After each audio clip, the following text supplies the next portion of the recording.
शायद जानते हो कि जब भी किसी को मिला जाए तो सबसे पहली जो चीज़ है वो है हल्की सी स्माइल और एक वार्मनेस और एक खिलापन आप में होना चाहिए।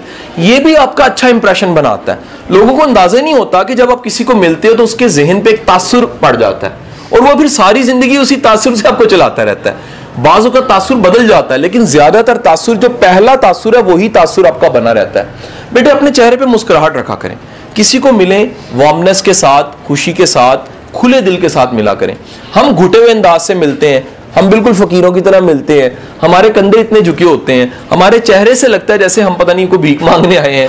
तो यकीन कीजिएगा जब आपका ये तासुर होता है, ये तासुर आपको एक छोटा इंसान बना देता है। हमेशा वार्मनेस से, खुशी से, आंखों में चमक के साथ, एक चेहरा अच्छा बना के, स्माइल के साथ मिलिए ताकि अगले के दिल में आपके लिए जगह बने। याद रखिएगा किसी इंसान के दिल के दरवाजे बाहर से नहीं खुलते।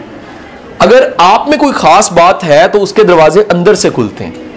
और आप में अगर वाकई क्वालिटीज हैं, आप खुश इखलाक हैं, आपको हाथ मिलाना आता है, आपको इज्जत करनी आती है, खुशी से मिलना आता है, तो जो बंदा मिलेगा वो आपको कभी भूलेगा नहीं। वो याद रखेगा यार ये बंदा बहुत अच्छा इंसान है, खुश इखलाक इंसान है।